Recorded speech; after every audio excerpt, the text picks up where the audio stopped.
Hello, guys. Hello, hello, hello. How Hello. are you guys doing tonight? That's good. Hi, Outstanding. everybody. Outstanding. That's I'm good. doing That's good. good. That's good. Well, my name is Carla, aka The Missus with Affinity Black Network, where we tune in live every Tuesdays at 8:30 EST. So tonight, guys, we are in for a major treat. Okay, we have two special guests, Shavina Davis and Mr. Harvey Burnett. Shavina has been a guest speaker on many platforms. She's an entrepreneur, a poet, an author. Shavina, did I miss anything? We leave it at that. That's good enough. Okay, that's good. That's good. Thank you. So, we also have Harvey Burnett. This man has so much going for himself. Okay, ladies, he's married. Okay, and in the name of Love Catherine Jacqueline. Mules, he is a high valued man. Okay, Harvey is also a qualified mental health professional. He's a serial entrepreneur. He's an author as well as the CEO and founder of Synergistic Consulting Solutions. And Harvey, did I miss anything? Tell us some more. No, you did great. You did That's good. That's good. That's good. So Shavina, we'll get with you. I read Child of the Ghetto, and it's like such an amazing book. And my favorite off of this book is the poem Coffee. Is it possible like you can read that to us? Absolutely. Let's go. Let's go. Black man, black man. Why you love everything but me? Anything lighter you praise freely, but why you don't drink from my coffee? Being that we grew from the same tree, why have I been second guessing myself lately? Being that I've sacrificed for you so greatly. I have stretch marks on my belly, there are grays inside my hair. I have scars on my heart, I've lost hearing in one ear. I have spent my last on you, yeah, you play me like a fool. We don't mess with black girls, declared your whole crew. Meanwhile, I still think you're beautiful. Since we've been on that plantation, I noticed I was losing you. You forgot to check for me because you were too busy pleasing Massa and Susie Q. Boy, I stay rooting for you. And when I say boy, it's only because I see God's son in you. But when they say boy, you say how high. Nowadays, to date a black man, I have to apply, being that I'm probably fourth in line. But brother, how can you deny what God has placed on this earth to compliment you? I'm simply a reflection of you, so maybe it's not that simple. And there's a lot of self-hate in you. Baby, maybe there's a small grave in you. I mean, have you died and lost your whole damn mind? Our people got but that much time, so how you got time to call me a witch? Maybe you called me the N-word, and let's not forget, I'm not your slave, their slave. I'm not a house slave or a field slave. Are we still slaves, still slaved? Pardon me. See, maybe I have to use the Jay-Z philosophy because my 99 problems isn't that you're not feeling me. The problem I have is to love her. You feel you must degrade me. Try to nickname me, but baby, I'm the original Mona Lisa. And yeah, my hair may not be as long and straight as Lisa's, but why do they get the finished product? Meanwhile, we put up with potential. And you know we're gonna ride or die, but why they ride? But we must die when we with you. And then you say it's my attitude? Baby, I got some news for you. I got a lot to be mad about. You left me stranded in this wilderness to raise your sons alone. Straight from my kingdom to a new home, then got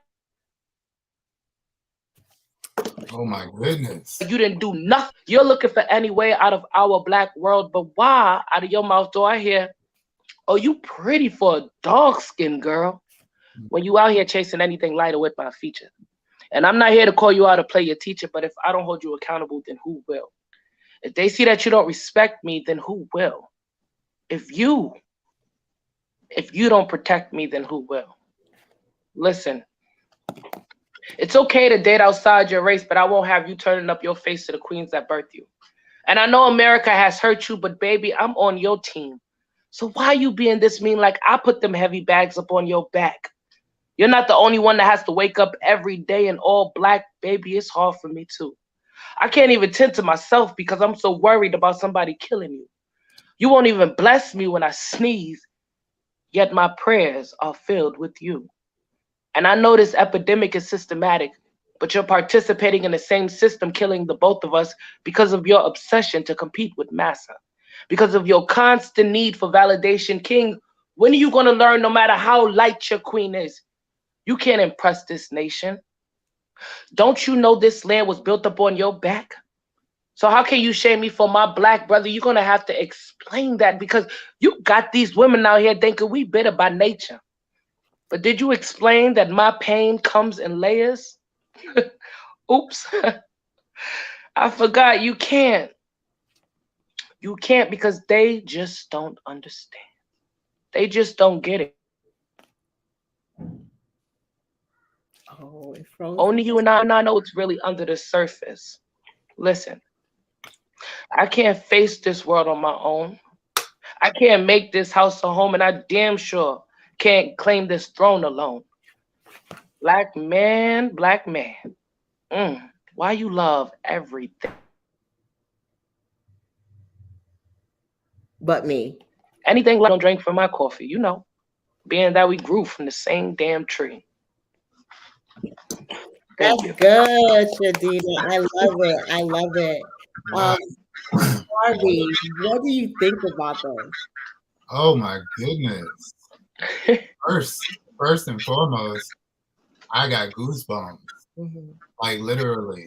I mean, the content alone is magnificent, and just the way you delivered it so effortlessly when you're dealing and unpacking such heavy ideas and man, oh man. Like when you froze, I think that had to happen. I had taken in everything I could take in. So that's why I was like, if you notice, I was like, my goodness. Like Yeah. I a pause. You know what I'm saying? Because it's heavy. I feel the pain. I feel the struggle. I feel your love coming across, even though you're speaking in a very matter of fact way. You know what I'm saying? You're talking to your man, and you're not just talking to one man. You're talking to a generations of men, and it comes through. That's powerful. Thank you. Yeah. When I hear your poem, Sabina, I hear self-esteem issues, body image issues, colorism, social anxiety. Harvey, I want to know when you listen to her poem, do you think that a lot of our, Black women suffer from mental health issues because of the way that our Black men treat us? Or does it come from like a more deep-rooted issue, deep-seated issue? I mean, I think we can look at it, both ways because a lot of times what you see on the surface is the relationship, dynamic and how it plays out in a relationship between a man and a woman. However, if we were to delve a little deeper, then I think the causation of mental illness and things of that nature, anxiety, depression, different things like that. You talked about the self-esteem piece. A lot of those things come from unresolved issues that are not being addressed, satisfied, or resolved within a safe space, which a relationship is supposed to represent. Right. But like her poem really, brings out is that a lot of relationships don't mirror the kind of safe space that can help heal the pain that the ladies are going through. And in turn, the women do embody the pain of men. We tend to be a little more detached. So we kind of just walk through trying to be strong. We'll let our outer man die. Well, we'll protect our outer man while the inner man is dying. And it's like you're getting your woman, the one who loves you, who's constantly trying to get you to bring it up to the surface. And it takes a lot of love, it takes a lot of compassion, a lot of empathy. It takes a lot of understanding for a woman to be able to get a man to feel comfortable enough to come out. So I see it on both sides. Right. So I have a question for you. What you are a qualified mental health professional. Um, what does it mean to be a black male, you know, mental health professional? What does that mean? One thing is lonely. And I say that simply because you don't see a lot of people who look like you. There's a lot of women, it's a female dominated field. Mm-hmm. And you don't see a lot of black men who take this field of work. And some participate in it, but I mean, when you're talking about people who really have a passion for it, and they spend their lives and after hours trying to help resolve some of the issues that your poem brings about, is very rare. Like the companies that I've worked, there's usually one or two of people who look like me. And if you think about the issue of single mothers or single motherhood in our community, a lot of these men being raised by single mothers, having been left by someone who looks like me, sometimes the way I look will trigger for not just the child, but also the mother,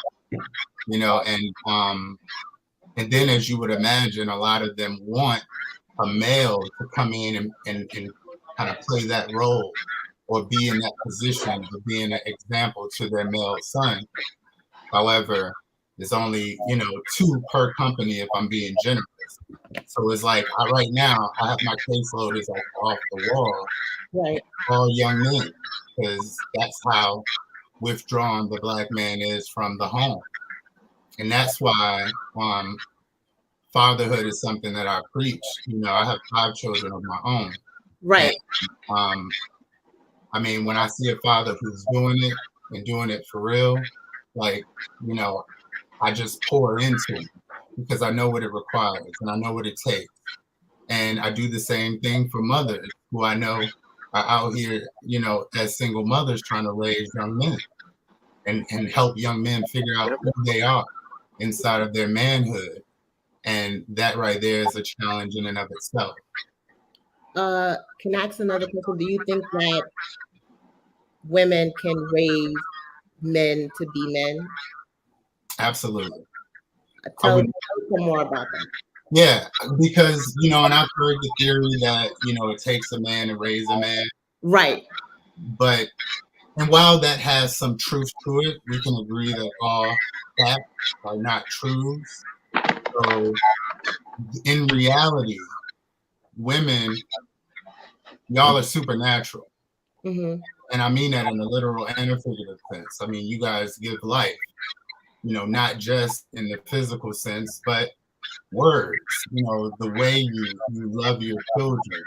That's something that a lot of men have to embody and learn. And we learn that from y'all. We learn it from our mothers. We learn it from our sisters. And then we learn it from our daughters. And that's the great equalizer.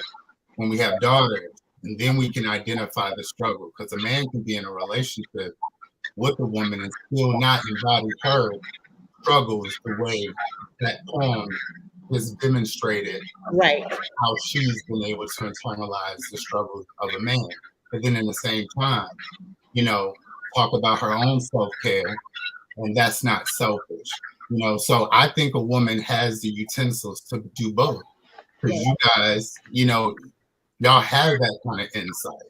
Y'all have the insight. Having given birth, a mother who's given birth to a boy, I don't think that would be the case if it was, something you couldn't do. Now, granted, you're not supposed to be doing it by yourself, but when it calls for it, a mother is going to give their child what they need, not what they want. Right, right. Um, Yes. so Dina, what inspired you to write this poem? Like, I love this poem. Like, what inspired you? It was a build up of years, and I that poem just like it came through me. I felt like it was sent from an ancestor because it just woke me up. But it came through me in different ways. It started with recognizing that my own brothers, they never really brought home any dark skinned women. And then it moved on to one of my like early lovers that I actually lived with and everything. Um he every time he would preference his preference, or every time he would speak on his preference, it was always in the sense of what I'm not doing as a black woman, or what I don't have and what I'm not doing or what I can't do. It was never just his admiration for someone outside the race. It was always, and then as I kept getting older, it was always the same story behind just this stigma of it's okay to date outside your race, but it just seems like when it comes up to black women, we always try to make it seem like, okay, well, I hear so much people say, "Oh, black girls are not really that into me." Then you hear other people say, "Oh, sometimes black girls get attitudes," and it's always something against, as opposed to you just promoting what you like or what you love, because that's fine, but you don't ever have to talk down. So my last straw would have to be one of my favorite MCs putting it in a song that he preferred light skin is the right skin. And I'm thinking to myself, what in the world? And out of nowhere, one morning, it just came to me full out, and I sat with it, and that's how it became coffee. So it's so much that went into that poem, but I believe it's bigger than me. So like, go ahead, Harvey. I have a question. Should, when you hear it, or when you speak it, or when you say it, or perform it, like, how does that make you feel? Does it take you back Petrified. to No, it's scary because um it is such a sensitive poem, and yeah, it's like it's a lot bigger than me. And the reason why I keep saying it's bigger than me, as a poet, I experience poetry that come to me, and then you have poetry and words that just come through me. And there's times where I'm familiar with what I wrote, but then there's things I write and I read back and I say, whoo. So yeah, every time I put coffee up, whether it was in front of an all white crowd, whether it was in front of an all black crowd, whether it was in front of an all woman, or there's always something about that poem that intimidates me and frightens me just a little bit. That's how I know I'm doing the right thing. And then also, it's the kind of poem or monologue you can't just get off the stage without somebody wanting to have a conversation and keep the dialogue going with you. So some people might see it as me arguing, maybe like a more of an argumentative poem. Some people would love to have the open conversation and speak more, and then you have some men that are offended by it. But you gotta really listen to the words, because I that's never said black man. I never said black men. I said black man, black man. So if you do take responsibility, or you feel triggered by it, just sit with yourself, because not once did I say a specific name, and I never ever said MEN. I said MAN. So it was like me always speaking to whatever brother I was facing that issue with, whether it was my brothers, whether it was my lovers, whether it was my friends, or even my students. So just imagine your parents are going through a divorce, and everyone that daddy brings home after that divorce looks nothing like you and mommy, nothing like you and mommy, and it happens over and over. Then you just keep, it's just the way that we're treated. It's not just the, oh, this is what I like. It's what comes behind it. That's why in the poem I said, only you and I know of this dance. Only you and I know what's really under the surface. yeah, Because it's one of those things, like if you fall in love with someone outside of your race, if you fall in love with someone that's in your race, love is love. People can recognize, feel, and know that love. If you feel like you need to put your chin up, and this love that you in validates or makes you better than the next person, then it may not be love. It may be something different. And I think a lot of times my experience has been, it's like some of the brothers that I've experienced, not all, some of them that I've experienced have always tried to hide behind this, oh, well, I'm just not into black girls, or black girls are like this or like that. Let me ask you a question, right? Did that affect you mentally? Like, did that affect your self-esteem? How did that affect you internally, mentally, to have gone through something like that? I Like, think when MC said what he said, I mhm. was really disappointed. It wasn't even that I was just a disappointment in it all. And then also, as you could grow up as a young black girl, and you just know somebody is just not, they don't even recognize what they're saying. Like, you have people, you'll have somebody say, "Oh, I don't like girls that wear braids. Girls that wear braids have dirty hair and they dirty." You just look at them like, that's a mouthful. Why don't you go sit with yourself and speak with yourself? So a lot of times, so many people will just not even think before they just speak and give you their opinion on yourself as a young black girl. Just what, so I don't even think it was like did, the did it way it affected me was the big disappointment. did it cause you to have like self-esteem issues? It caused me to want to surround myself with what I consider to be blackity black, black, black. Thank God I've had my mentor. She is just so pro black and she really loves, and she's just not just pro black as in some radical woke person. She explains and she understands and she honors what it is that black love, the black male and the black woman, the power that they have together, and the responsibility of a community and a village and the importance of each person. So continuing to surround myself with people that truly loved who they were and loved their people, and also understood the importance of what it was to have love in a black household. It kept the balance going. It wasn't just when I was in my early 20s, it affected me in a big way because I would say, excuse me, I would say I wasn't, you got to get out of your burrow, just get out of where you are, that you're feeling that and experiencing that. Because your location or the people around you, they don't represent the whole world. They don't even represent two train stops down the line. And I've been blessed enough to be surrounded by not only black men that really love and appreciate black women, but black women that truly love and appreciate black men. And they recognize the struggle of what we would both go through. And it's the conversation that's to have, like my mentor, if she knows that I'm reacting to something and it's a lot too much pride involved, or if it's too much of me involved and I need to get over myself, she'll check me. But she'll So, also, hmm so have you had like, and is that what like what is it, a trigger, like a trauma response to how someone treated you trauma. as, or why you think about that, right? Let hmm me ask Harvey, like, how can people come to acknowledge that they are affected by their past traumas?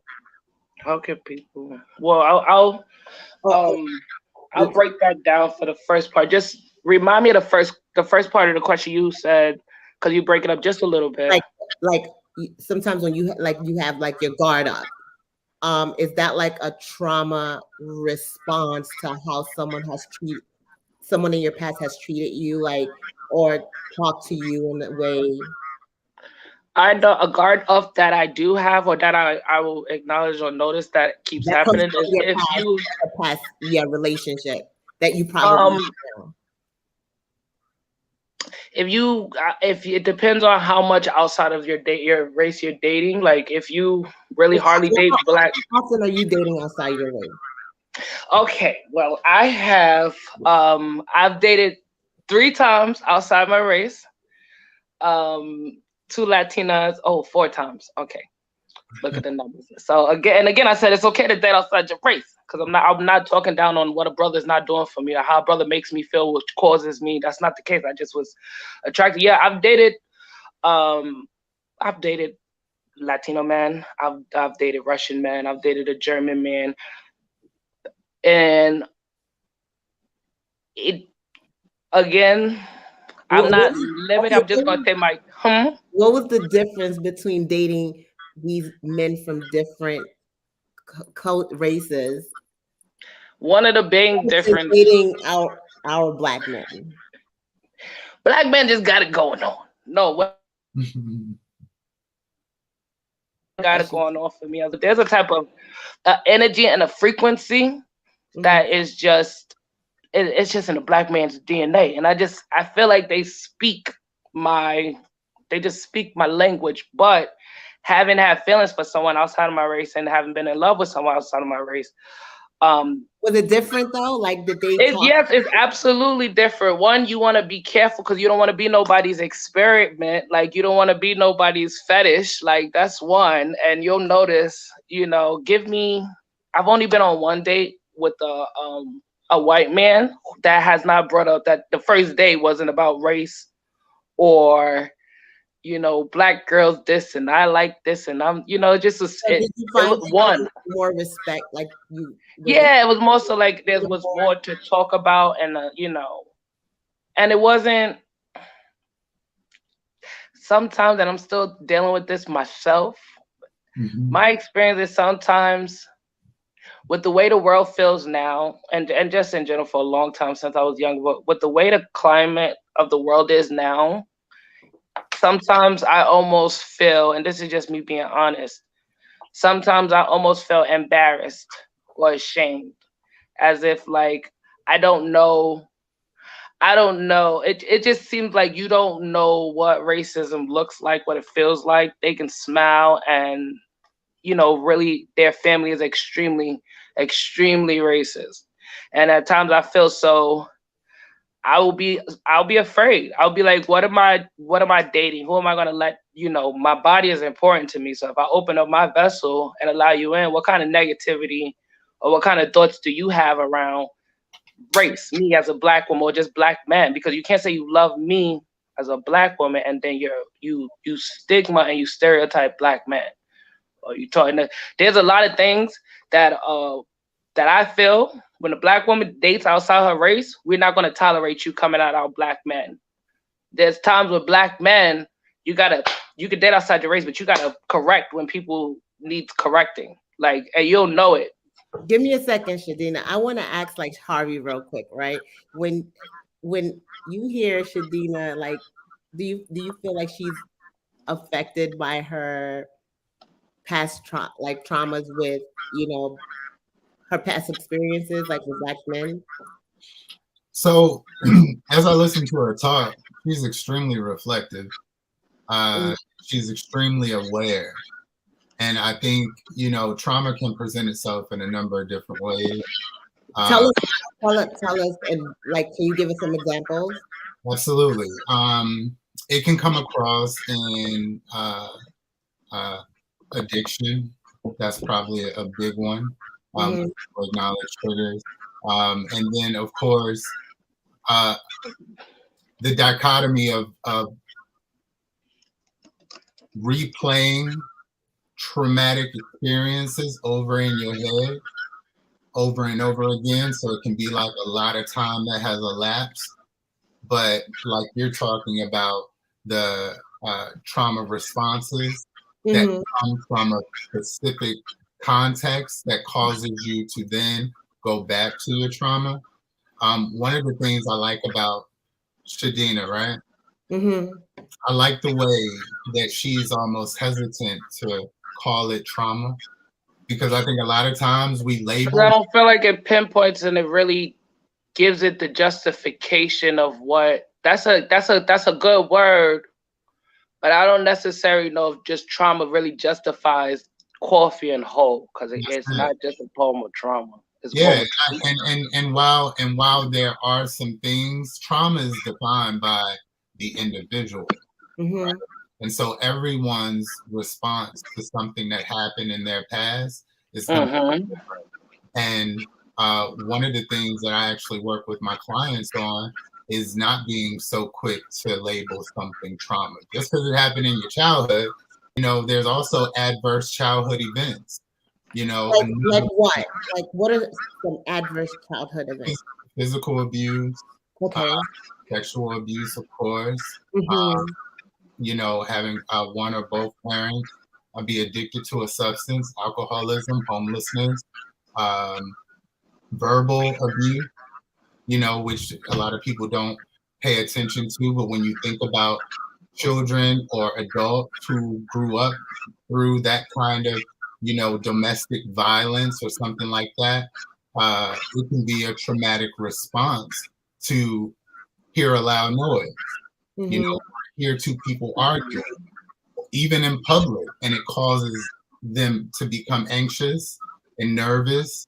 You know, and while that is a response to something that occurred in your childhood, it's not necessarily traumatic.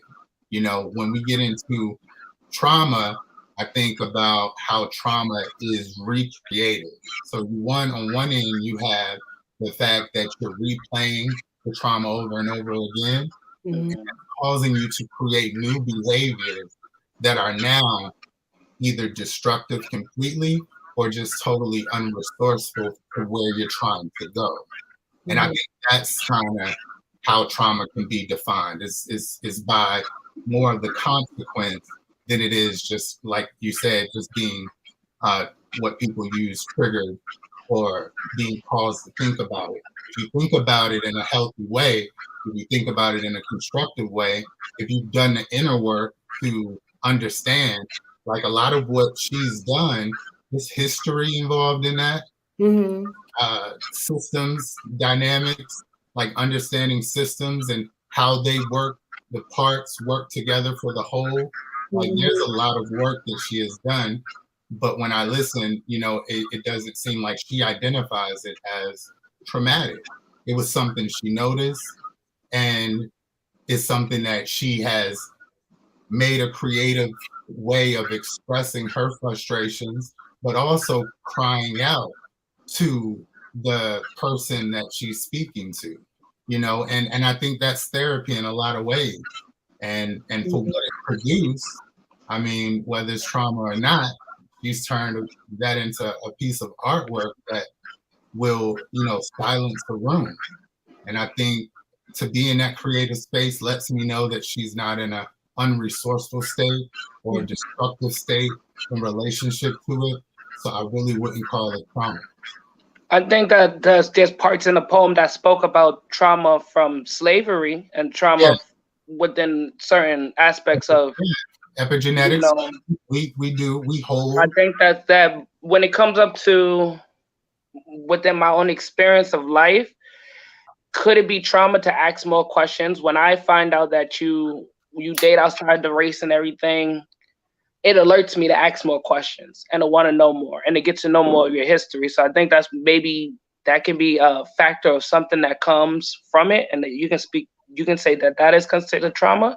And I think also just coming from slavery or just coming from this, just everything is it was very, for me, it was really strange within. You just look at certain dynamics where it's like you go from not being able to protect your loved ones, you know, they're being hurt, they're being killed, they're being raped, they're being beat, man or woman, in front of you. Then it moves on to something more malicious, like drugs is being planted in certain places to break it up. Then it gets more severe where it's like welfare. Now you can't have but a certain, you know, you can't have a certain, they quote unquote say income, but basically say it's like saying you can't have two people in the house or two adults in the house. Certain things, and then when everything is gone and we're here and we're acting and we're moving on, and we don't have a plantation there, we don't have the welfare there, we don't have anything that we can say this is the reason why I'm mistreating A, B, and C. Right. That makes me ask just a little bit more questions. So I'm still exploring it myself, because again, the coffee has brought so many different conversations. I've never really heard it in a trauma sense, but I can understand how it can be triggering or how it can represent. I might even represent not just for me, because again, men and women, when they hear coffee, they're triggered by different things or they hear different things, and it depends on their response. Like what gives me the comfort of this poem Coffee is that I know I never said no one's name. So when you come to me and you think I dislike black men, I'm trying to talk down about the black man, I can completely, you know, I can recognize where that conversation is coming from and why it might be coming from, and the amount of energy that I'm willing to give it. Or you might have someone that might be really bitter and think you right, and because I keep telling you, girl, these niggas ain't nothing, these brothers ain't and they think you in that mindset because you holding somebody accountable. And you might have said it with a little bit of but it's love. You can say something and hold somebody accountable and be responsible for their actions with love. And that doesn't have to mean that I'm on your side of bitter or I'm on your side to hurt you, black man. So it's a great conversation that always happens after such a poem. Yeah, yeah. So Harvey, how can a person come to acknowledge that they are affected by their past traumas? Like how can it? Because I think like a few weeks ago I had a conversation with like a group of people, and I was like telling them a story about something that was like really like affecting me, and one of them asked me, "Was that a trauma response?" Yeah. And I stood quiet. I mean, it was like a situation that we were going through here, and where I kind of felt a little like just slightly devalued or whatever, how marriages can be. And so as I was like kind of telling them the story, one of the girls asked me if it was like a trauma response that I experienced, and I kind of like paused for a second because like trauma can often come off as something like not negative, but it's like, oh my God, you have issues, right? Yeah. Yeah. And so, but then when I pause and I think about trauma, it's like pain. I mean, Yeah. you equate it to pain, some form of hurt, Right. from maybe a mild to severe, levels or whatever. And so like, how can people, and I didn't even know that, you know, the way that my response to whatever situation we had was based on a trauma or a pain or a hurt that I experienced, right? I mean, it was a great thing that it caused me to become like kind of like an overachiever and trying to chase after things. It Right. caused a good thing, I would say, but I didn't realize that it was a trauma response. So how can people come to acknowledge that they are responding to a trauma? Like how? Because sometimes I don't think people really know. Yeah. And I agree with you. I think a lot of people don't. Um, I think one of the biggest ways to become more aware of trauma and if it exists, and if so, what it is, and identifying it, it's called calibration. It's Calibration. calibration. Yeah, it's an emotional subset of sensory acuity. So, in being able to understand your physiology, like a lot of our traumas are held in our bodies. And if you pay attention to your physiology when you're thinking about something that could potentially be or have been traumatic, you'll notice that it affects your body before all the thoughts come and start to run. Hmm. So I think awareness, self-awareness, emotional awareness, and then Mhm, physical, um, you know, awareness of what's going on in your body can help you understand what it feels like. It's kind of like tension. If you ever in a room where two people are not getting along and you feel the self-communicated tension between the mhm, two people before you know any of what's going on. So if we imagine that we are uh, in relationship with ourselves and a thought is persistent enough where it keeps coming up, and we notice that either it makes us unmotivated or it makes us Hmm. feel a hinge of depression or sadness, um, I think that's kind of indicative of something that could potentially be associated with trauma from your past. Another mhm, way is when things like this come about. I would imagine that the poem Coffee would trigger a lot of women and men, as she said, men who kind of lash out and get upset about it. Like, mhm, I think sometimes having something come into your awareness that causes you to think mhm, negatively. I've always been taught that if it stings, it means you needed to hear it. But a lot of people aren't that perceptive, and a lot of people aren't that in tune with what they're feeling. So I think it all starts with one, being aware of your emotional state. What that requires is understanding what your baseline is. If you know that certain things cause you to feel certain ways, then it's cause enough for investigation. And that comes through finding a safe space. Uh, mhm, I've been journaling for 23 years. And oftentimes in my journals, I'm fortunate enough now I can go back, and when things are triggering, and it might be a conversation I have with my wife where she's calling me to the table about something, and and it'll cause me to go to a place. Some people refer to it as 0 to 100. That's almost always a signature that is something that's been hardwired from a negative experience or a particular sadness. Grief is another one, but again, we tend to overlook a lot of the emotional stuff. And we live in this fast-paced society now, where everybody's on TikTok, everybody's on Instagram, Facebook. It's such a requirement to keep your face. We're saving face all day long that we don't really pay attention to what's happening on the inside. But to someone who's really interested in understanding, is just a matter of either finding a safe space to talk to someone, just like your conversation that brought it about, and someone saying, hey, is that a traumatic response to trauma?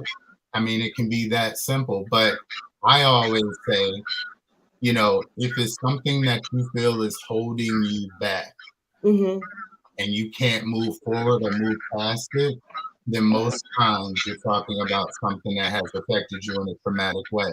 And it doesn't mean it's the end of the world. And it's not something that you should feel ashamed of, because in reality, support groups are some of the best ways to kind of bring these things to the table and talk to other people who are a part of the same community.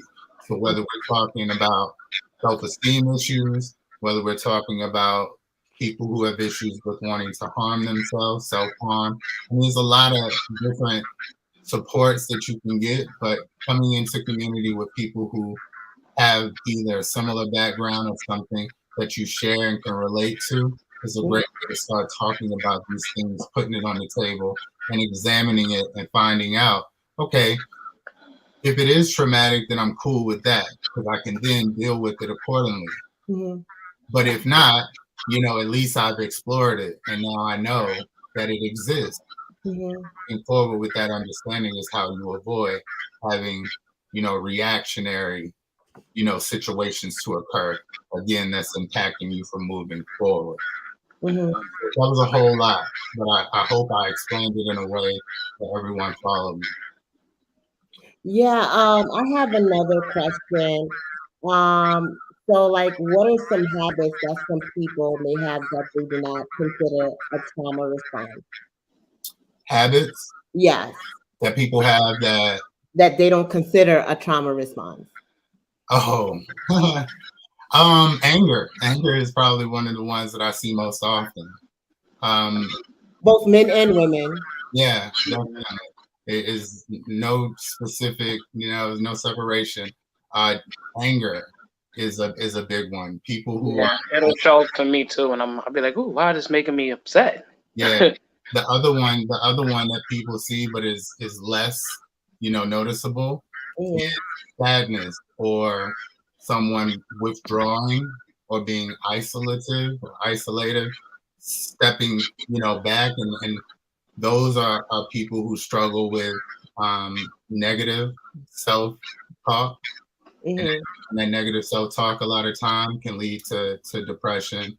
It can lead to, suicidal ideations and things like that. So alcoholism is another big one. It's kind of the avoidance or escaping. It can be something positive too. It doesn't necessarily have to be a negative thing. It can also be something like overindulging in work to avoid or escape something. You're into it with your significant other and you're really pissed off about it. And rather than being able to deal with what you're experiencing and discussing it in a healthy manner, you throw yourself into your work and avoid it and hope that it goes away. And then every time it rears its head, you're back at 100. You see what I'm saying? I think the things that stand out that people feel most self-conscious about, things you don't want other people to see. So you think about someone having an explosion when they're angry. You know, it happens a lot in relationships, believe it or not, like love relationships. And it's ironic that that would be the case. And Coffee talks about this too. But it's like, how is it that someone I love was able to pull this out of me? And then you got to sit back and apologize for saying something you didn't mean, or allowing, you know, time to pass rather than first thinking about your significant other and their well-being. And I think that the only reason that we do that is because that's us pulling back and putting up walls. And I think that can all be trauma. Trauma can always be reproduced. So you go from being a victim, helpless, to then being triggered by it, and then going off the handle. And now that cycle continues. And your children witness it, your wife is, or your husband is at the mercy of it. And it's something that needs to be, you know, again, acknowledged first and foremost. And then secondly, you gotta have the courage to talk about it. It's a vulnerable thing, you know, especially when it's hurting the person that you care about, or other loved ones, or your children, by being witness to it. Well, let me ask you this, right? Like a lot of women say that men don't like to go to they don't like to seek therapy. They don't like to They you don't know, even like to go to the doctor. they don't like, what is the deal with that? Like, can you help us understand, like, why is it that men have this? Well, you know, I don't know if all men, well, you know, why is that?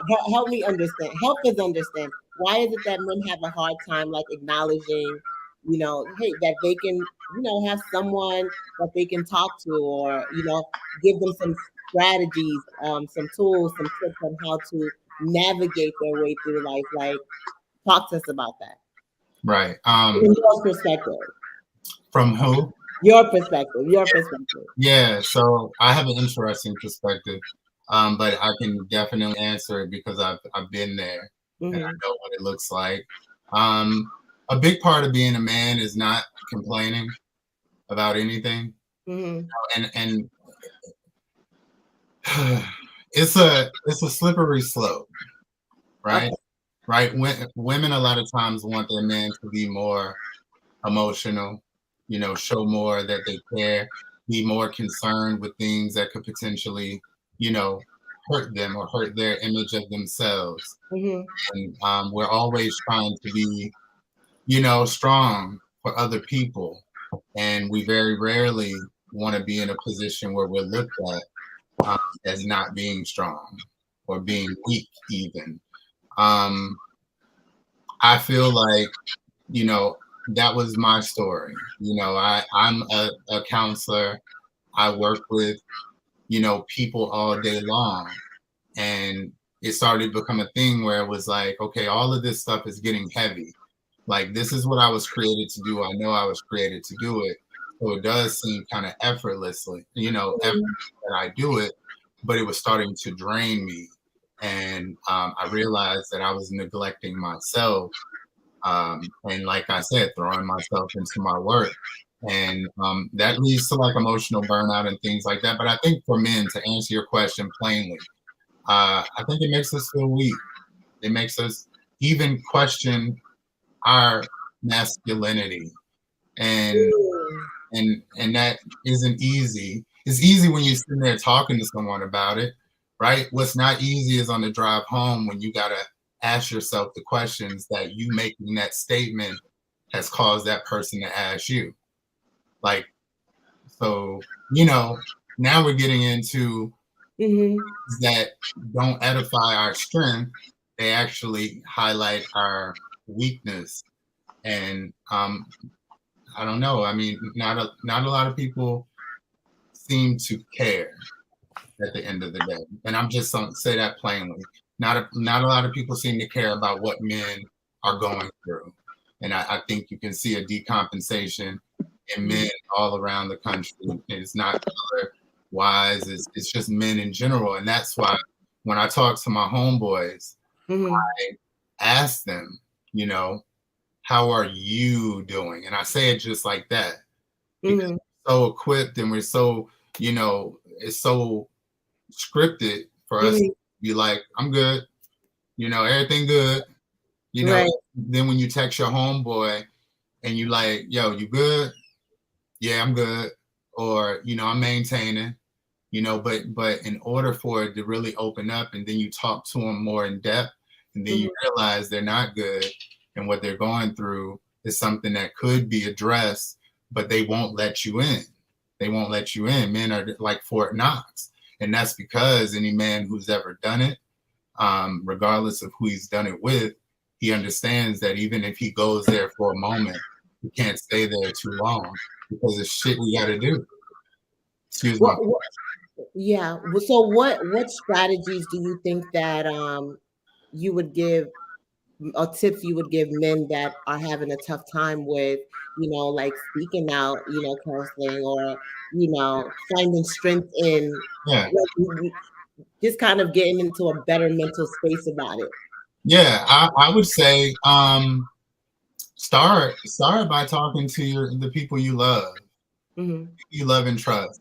Talking to them about real issues, about your real emotions, about things. It could be work, it could be a number of things that you want to improve upon.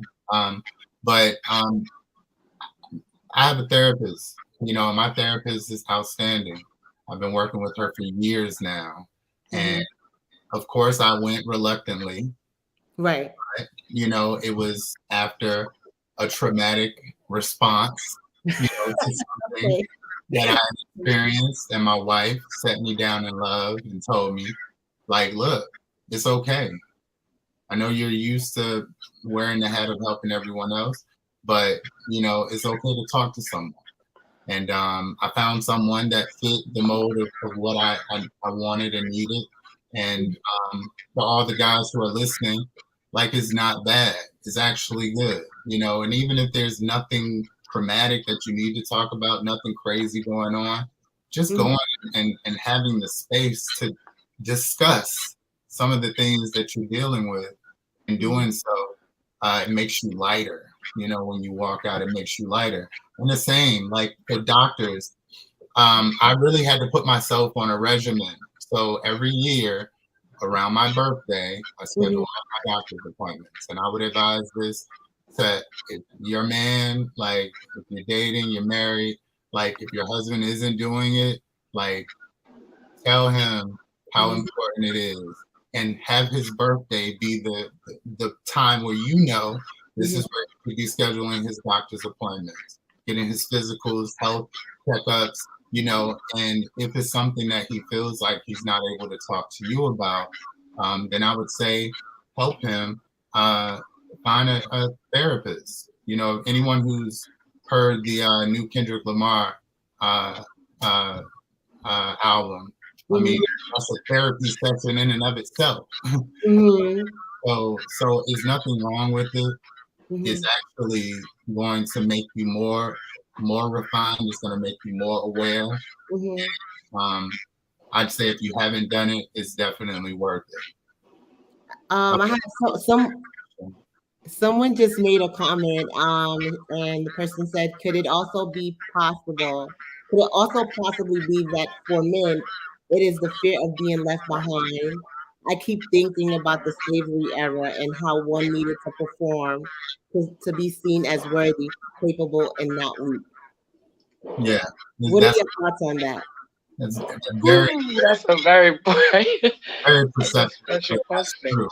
That's true. I mean, I think as men, we sometimes feel that if we do, you get us open.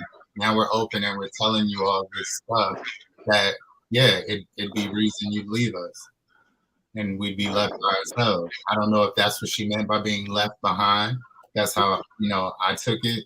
But I agree with that particular aspect. You do. You feel like, you know, especially if you struggle with, you know, like I was saying earlier, negative self-talk, like you do, you know, feel like nobody could possibly love me in the condition that I'm in. And that's why men are constantly striving, trying to get the next, get more money, to get more things. Nobody's really running around trying to be more vulnerable or to understand themselves more, unless you're talking about a specific, a small subset of men who are actually gonna, accept that they're not all together, and acknowledging that is how you avoid the breakdown. I didn't get here by not having breakdowns. I've had several.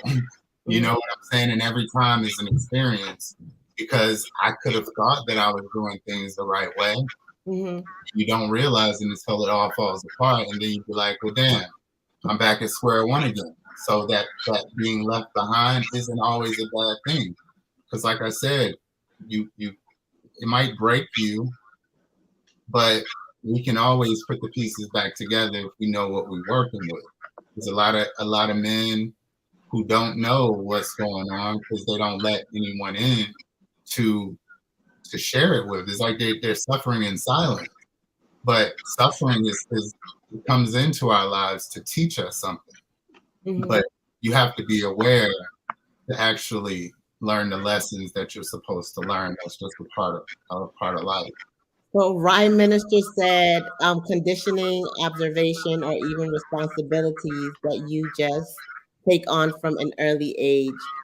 What are your thoughts about that, Shadina? I'm sorry, can you read it again for me?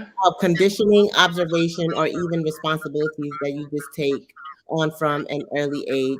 So when I read this, I'm thinking, people go through things from an early age, like the conditioning and things that you've experienced, and that may play a part in a person's adulthood. Is that true? I mean, I think that's what she's. Oh, absolutely. Yeah, absolutely. I think that it's really hard for us to not let our childhood play a part into the person that we are today. And it's really important to, just acknowledge where it came from. And you'll realize maybe a lot of some of the things that you're not handling, or those, responsibilities from that early age, how it affected you, how these things sit with you. But I'm from this conversation, what I'm realizing and what I'm getting is that it'll show up and you'll be able to recognize it. It's not going to be something that's just not, oh, I didn't know that this was me, or this was happening to me, or something I'm going through. It shows up in different ways. And Right. There's another person that said it is so sad that a lot of men are running on empty, not knowing that the fuel they need is to become their truth and allow love to feed their greatness. What are your thoughts on that? That's like super. I mean, I think a lot of us run on empty, right? What are your thoughts on that? What are you guys' thoughts on that? I wish, we can't be, as much as I want to be superwoman and be superhuman, all we can do is be of love. But when it comes to certain empty parts of people, whether it's men or women, we have to find out what that void is. When I see a brother, sister running on empty, it shows up in different ways, like what I would suggest people do is the same way coffee brought up a conversation that's not the easiest to have. The same way your wife introduced you to a conversation because she acknowledged something you could benefit with more help from and support. That's how you start. When you realize someone is on E, or something is depleted, or something's not right, sometimes we want to just be superheroes, and we want to try to give them whatever it is that they're missing, as opposed to bringing it to their attention. Hey, I feel like you are running on E, or you're running yourself out. With me telling you that, is there anything that I can do to support? But this is what I suggest, as opposed to, because a lot of times we'll have friends and we'll see our friends will be depressed, or we'll see our friends will be on empty, and we want to save them. We want to be the therapist. We want to be your best friend. We want to be your mom. And it'll be really helpful if a lot of us not take it personal and realize there are certain issues, and as we said, traumas that people deal with that we can't just fix. Not even our mom can fix. There's some professional support or some type of support, whether it is even medical support, whether it's spiritual support. Everyone has a different need, but let us not get in the way of trying to just pour any old thing into this person's emptiness, because it's not going to do much for either one of us. Right, right. Well, this is really good stuff. Harvey, and Shadina, I think we have done such an amazing job. You guys are like such amazing people. We have reached our Thank you for that. time. And Harvey, you do have a book coming out, two of them. Can you tell us a little bit more about that? Because let me tell you, I'm excited about it, and I can't wait till you like put it out. Tell us a Yes. little bit about that. I have a book called "Stop Playing Not to Lose, Start Playing to Win." It's how to eliminate fear of rejection from your life, and it is really special to me because it began as like a book that I was writing about relationships, and then it evolved into something that had a whole deeper meaning. And it became about what this quote up on the screen is: become their truth.